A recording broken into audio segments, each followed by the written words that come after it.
you don't subscribe to my son's YouTube channel. Mama, no! Just snap the damn ball, RJ. You watched the game last night, Jalen Hurts' debut. What did you make of his reception and his progression with this offense? Well, you didn't really get to see a whole lot because it's vanilla, but I thought that the first thing that we saw was most indicative of what his skill set could look like at Oklahoma. He rolled out to his right. He found an open receiver who was out there with the opportunity to run or throw. Now, the difference between what he does and the last two guys that played at Oklahoma and won Heisman's is that he's much more of a physical runner, and we saw what that might look like. Now, that blue jersey kind of saved his life a couple of times, but he wasn't afraid to take off, and it looked like he was so much bigger than some of the guys that were trying to tackle him, and that's not necessarily a good thing, depending on how you want to look at that, but that was what was so great to see out of him. He's just a physically imposing dude at quarterback, man. Absolutely. You know, one thing that Jimbo talked about when he first took the job was talking about establishing his culture. You know, he didn't say Seminole or anything like that, but he just said the way that they do things as a staff. How would you feel that goal has been accomplished by Jimbo Fisher? Well, Jimbo Fisher coaches Texas A&M, and I'm sure that they do a really good job down there. I'm so sorry. Yeah, I totally apologize. I'm looking at Texas A&M stats. We were just talking a few minutes ago about Sam Ehlinger's bold statement, you know, and what he's been able to do with that program. Any thoughts about what he had to say? I didn't know, man. I was watching the OU spring game. Yeah. Strike two. RJ Young, OU insider, joining us here on the show. And you know, RJ, you mentioned the physical, Jalen Hurts looking like a physically gifted player, and I've covered him in Alabama for a couple years, and there's no doubt he's a much bigger dude. You know, Baker and Kyler, maybe not as much. In terms of what you expect to see this fall, do you expect to see more of the power running game, more of, less air raid, more, ground and pound, especially considering Kennedy's still there and Trey's still there? You know, I think that they could be in play, but the way that the offense has been structured, when the way that Lincoln Riley has used the running backs in the past, I honestly think it's going to be more about Jalen Hurts finding a way to be in the system, to work within it. I think there are throws in there that are going to lend themselves to him. We saw a couple of those where he was able to find guys in tight windows along the sidelines. Some of the things that OU fans wanted to see out of him, because the standard for quarterback is a lot higher than it used to be even, 5 years ago. But I think that what you're going to see more of is the zone read concepts type stuff that maybe they went away from when you had Kyler Murray and Baker Mayfield out there, because they were just so much better at throwing the football. And also, Jalen just gives you a different kind of threat to run. Kyler Murray's the kind of dude that you might use to run when the play breaks down. It feels like you could just kind of put some QB power in there for Jalen Hurts to make the defense respect you a little bit more, maybe tighten up in the box, and then you'll have some big guys in the slot that will open up around the seam in those open lanes against things like man coverage or even some cover two concepts. RJ, I have to apologize for that. I wasn't very professional, not realizing who we were talking to. I get my guests mixed up. But since we are talking about the Sooners, and you mentioned Jalen Hurts, there was one transfer, actually not even a transfer, but a five-star that was on the roster that obviously is not going to get that chance to start now that Jalen has came into the program, and that's Spencer Rattler. How has he adjusted to college life so far, and what do you think his thoughts are about, obviously the competing for quarterback at the position? Well, he took a visit to the spring game. He got to see a lot of how the practice goes. He's going to enroll over the summer. One of the studs in this 2019 class that just isn't here right now. But what was clear about Spencer from jump is that these guys that Jalen Hurts and Tanner Mordecai and other quarterbacks last night were throwing to really respect him and really respect what he can do. If you follow these dudes closely, and I do because recruiting is a part of the game here, he's put on a lot of weight, and he's a lot thicker a cat than he was even 4 months ago. I'm wondering how that's going to translate to him when he gets on campus, but I don't necessarily expect to see much out of him in the way of really pressurized game experience next year, just because you don't have to. And I'm of the opinion that if you can redshirt your quarterback, you should redshirt your quarterback. There aren't a bunch of Trevor Lawrences just walking around like that, and certainly not thinking about perhaps pulling him out if you get into a national title game like Tua Tagovailoa and throw him out to see what you can do. I think he's going to learn the system. I think he's going to benefit from a year of learning the system, and I think he's going to get to watch Jalen Hurts lead, and that's going to be for the good come 2020. RJ Young, OU insider, joining us here on College Sports Saturday. And I don't know if you've heard, RJ, but the Oklahoma defense was pretty bad last year. Was not the strong point of that team. You look at some of those stats. They let opponents score touchdowns, not just score field goals and touchdowns, but touchdowns on 83.3% of their red zone drives, which seems almost impossible to accomplish. They lose Caleb Kelly for the spring. Lincoln was on our camp tour earlier in the show, and he mentioned that he should be okay, but they do have a red shirt available for him in the fall. Alex Grinch is in there as the defensive coordinator to fix things.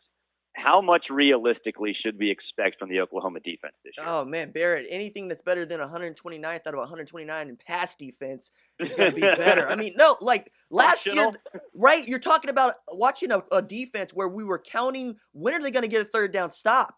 Like it was midway through the season before you could say that. So, yeah, I mean, the bar is pretty low at this point, but I think if they get inside the top 50 in stats like total defense and maybe in Bill Connolly's S&P Plus, that's a huge win. And more than that, the way that he's gone about trying to change the culture at Oklahoma has been kind of interesting to see. Now, he's in there, he's snapping the whip and he's letting everybody know how they're going to do things. But he's also using terms like we.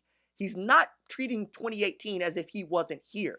He's taking it on as a responsibility as if he was and acting like the rest of the team should be in that I'm mad about it and we're not going to be that team going into next year. I think that is the most encouraging thing to see about that because it's one thing for a guy to come in here and say, hey, I wasn't here for that. You guys were sorry and you're going to be better. And for him to say that we're sorry and we're going to be better, I think the kids are going to buy in a lot quicker. And we saw a little bit of that last night. They were by no means good as a defense, but you could see the change in scheme, the change in attitude is starting to take effect. RJ, I don't think that any would argue in the Big 12, Oklahoma still probably holds the best in class. But since I tried to link it with the Longhorns program, what are your thoughts about, obviously one of the most competitive situations that they've had would be their exchange with Texas. Is it a 1 and 2 between those two, or do you see some other possible contenders challenging Oklahoma for that throne? I think we have to say that it's 1 and 2. You had one team playing the Orange Bowl, one team playing the Sugar Bowl, one get a win, one not get a win. But the thing is, there's been such a gap there and what we come to expect from Texas, not just at Oklahoma, but nationally. We've always kind of thought that Texas should be a top 10 program. And the closer they get to that and the closer that they get to competing with Oklahoma repeatedly year in and year out, I think that's going to be what it is. Just when you're looking at the recruiting class, when you're looking at how well Oklahoma has performed over the past 4 years, 5 years, especially the last two under Lincoln Riley, and how Texas is trending toward good. But I'm really interested to see what it looks like with Alan Bowman still down there at Texas Tech and Matt Wells coming in there at Texas Tech. I think they have an opportunity to be good, if not decent. You got one of the best coaches in college football at Kansas State all of a sudden running what usually works, right? They run a really basic scheme, but at Kansas State feels like that could be okay and that could win. Les Miles had Rick Ross down there for their spring game. He's obviously turning up down there a notch. So you have teams that could compete. And the way that I think about the Big 12 is the way that it should look for football is the way that it should look for perhaps playing in the basketball. Put the basketball programs up against the football programs and how competitive they were going in the NCAA tournament. And perhaps you get the same thing out of Big 12 football. Now, I know the SEC and the ACC are going to have a lot to say about that, but in my mind, that's how it should work. OU, Texas at the top and everybody else competing in such a way that the conference as a whole looks absolutely fantastic. RJ Young, OUinsider.com, joining us here on College Sports Saturday. And RJ, you look at some of the team recruiting rankings dating back towards the end of Bob Stoops' era there. You saw a lot of those in the 10 to 20 range. But really, since his last year and every year of the Lincoln Riley regime, you're seeing Oklahoma consistently in the top 10. How much do you think that will solidify Oklahoma to be a contender on the national scene every single year, knowing that offensively you're not going to have exactly what you had the last 2 years. It's almost impossible. But defensively, you should expect to step up. Do you think that is what's going to get them over the top to become not only a playoff caliber team, but one of those Alabama, Clemson type superpowers?